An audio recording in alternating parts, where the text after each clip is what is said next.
નમસ્કાર, હર હર મહાદેવ. આમ તો આપણે થોડા દિવસ પહેલા પ્રેસ કોન્ફરન્સ કરીને અને લેખિત રજૂઆતો કરીને નશાબંધીને આબકારી વિભાગ ગુજરાત સરકારમાં કામ કરતા ડેપ્યુટી ડાયરેક્ટર કેતન દેસાઈ એ કરેલા કબાડા કેતન દેસાઈ દ્વારા થયેલ ગેરરીતિઓ અને ગુજરાત સરકારને અને અન્ય સરકારોને 1000 કરોડ રૂપિયાનું નુકસાન કરવા આનો બદ ઇરાદાથી કરેલા કૃત્યો સંબંધે આપણે એમને ખુલ્લા પાડવાનો પ્રયત્ન કરેલ છે અને સરકારમાં પણ એની ઉચ્ચ સ્તરે મેં લેખિતમાં રજૂઆતો કરેલાનું ધ્યાન મેં પ્રેસ કોન્ફરન્સના માધ્યમથી આકર્ષિત કરવામાં આવ્યું હતું.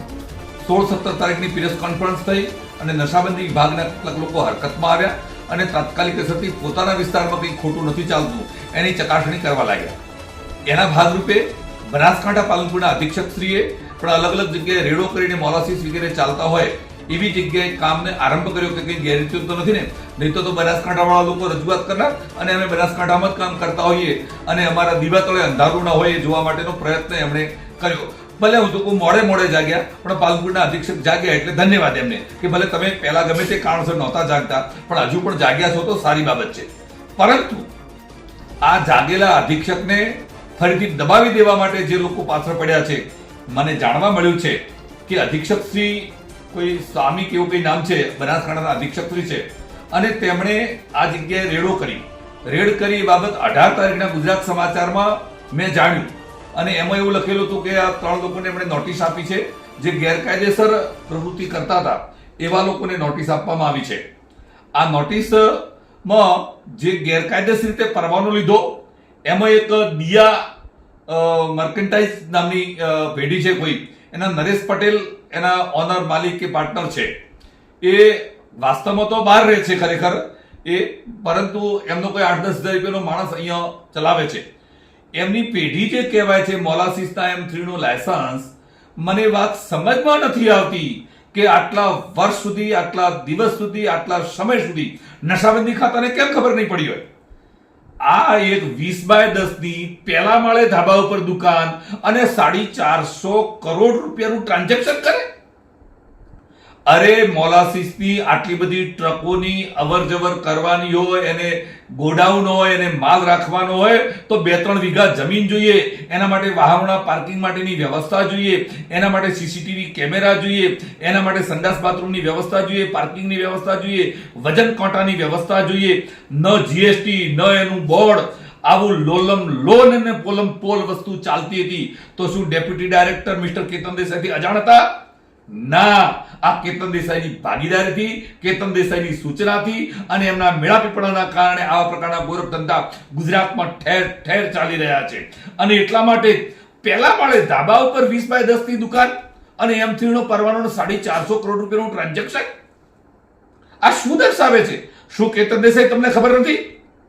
માનનીય મુખ્યમંત્રીશ્રીના વિડીયોના મારફતથી અને મેં આ લેખિત અરજી પણ લખી છે અને મેં હાલ જ મેલ કર્યો છે માનનીય મુખ્યમંત્રીશ્રીને, એસીએસ અને ડાયરેક્ટર સાહેબને મેલ કરીને હું જાણ કરું છું કે જે રીતે આ ચાલી રહ્યું છે એ લોલમ લોનને બહાર લાવવામાં આવે. અને મને એ વાત નવી લાગે છે કે 23 તારીખે આ બધી જ વસ્તુ છાપવામાં આવી ને, એટલે 23/7/2025 ના રોજ બનાસકાંઠા પોલીસને પણ એમ લાગ્યું કે આમાં કંઈક ચાલતું હોય તો આપણે શોધવું જોઈએ. સરાહનીય અભિનંદનને પાત્ર છે બનાસકાંઠાની પોલીસ અને એમની એસઓજીની ટીમે આ 10 ટ્રકો એક સાથે જતી હતી અને પાલનપુર હાઈવે પર પકડવામાં આવી. આ પાલનપુર અમદાવાદ હાઈવે એસબીપુરા પાલનપુરમાં ત્યાં આગળ એ હાઈવે ઉપર ડીમાર્ટની આગળથી એ ટ્રકોને પકડવામાં આવી. પકડાયેલી ટ્રકો ને પકડી એના પછી નશાબંધીના અધિકારીને બોલાવવામાં આવ્યા, એના ઉપર કેસ કરવાની કાર્યવાહી કરવાની વાત થઈ. હવે જે આ ટ્રકો છે એને લોક મારેલું નથી, રેવન્યુ લોક હોવું જોઈએ, લોક નથી, એને સીલ તૂટેલા છે અને એટલા માટે એના પર કેસ કરવાનો થાય છે. પરંતુ પછી અગમ્ય કારણોસર આ નરેશ પટેલના દિયાવાળાના હાથ લોંબા, એટલે ઉપરથી અધિક્ષકે, મને ઓફ ધી રેકર્ડ જાણ્યું છે ત્યાં સુધી અધિક્ષકે ડાયરેક્ટર પાસે મંજૂરી માંગવાનો પ્રયત્ન કર્યો છે, પરંતુ આ ડેપ્યુટી ડાયરેક્ટર કેતન દેસાઈના કારણે કરી અને એને ફરિયાદ નોંધાવવાની મંજૂરી પણ આપવામાં આવતી નથી. એ બતાડે છે કે આ લોલમ લોલ ચલાવવા માટે કેતન દેસાઈ કારણભૂત છે. કેતન દેસાઈ પાસે 3 ચાર્જ છે. નશાબંધીના મહેકમનો ચાર્જ એમની પાસે, વિજિલન્સનો ચાર્જ એમની પાસે, વહીવટનો ચાર્જ એમની પાસે, 3 લાયસન્સ આપવાના એમને, ચકાસણી એમને કરવાની. આ શું ચાલી રહ્યું છે ગુજરાતમાં નશાબંધી વિભાગનું લોલમ લોલ જે ચાલે છે એ હજારો કરોડનું કૌભાંડ બહાર આવશે. આ તો એક પછી એક માત્ર મોલાસીસનું 1000 કરોડ રૂપિયાની વાત થઈ છે. અનેક પ્રકારની પ્રોડક્ટો થકી અનેક પ્રકારના કૌભાંડો બહાર આવશે.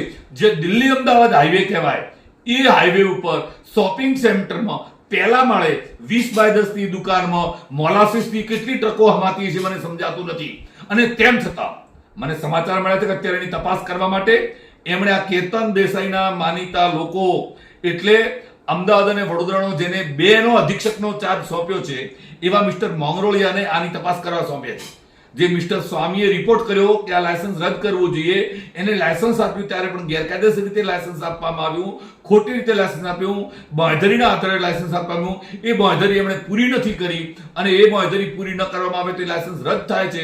એ લાયસન્સ રદ કરવા માટે અહીંથી રિપોર્ટ કરે છે અધિક્ષક.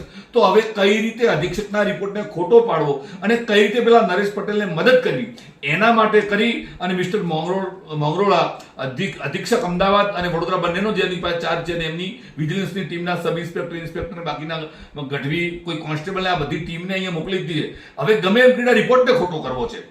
અરે મિત્ર કેતન દેસાઈ, તમારે રિપોર્ટ ન કર્યો હોય તો બીજાના વિરુદ્ધનો રિપોર્ટ મેળવવો જોઈએ, નહીં કે રિપોર્ટને ખોટા પાડવા માટેનો પ્રયત્ન કરવો જોઈએ. કેમ કે આ નરેશ પટેલ ખોટા છે, એ બહાર રહે છે, 20x10 ની દુકાનમાં રીતે ગોરખ ધંધા કરે છે અને તમારા આશીર્વાદથી ગોરખ ધંધા થઈ રહ્યા છે. મિસ્ટર દેસાઈ, તમારે સમજી લેવું જોઈએ કે આ ગોરખ ધંધાને બંધ કરવા જોઈએ, બંધ કરાવવા જોઈએ. અને માનનીય મુખ્યમંત્રીશ્રીને મેં આ મેલ હાલ જ કરું છું અને અન્ય વિભાગોને પણ મોકલી આપું છું કે તાત્કાલિક અસરથી જે એસઓજી આ પકડ્યું હતું એને કેવા સંજોગ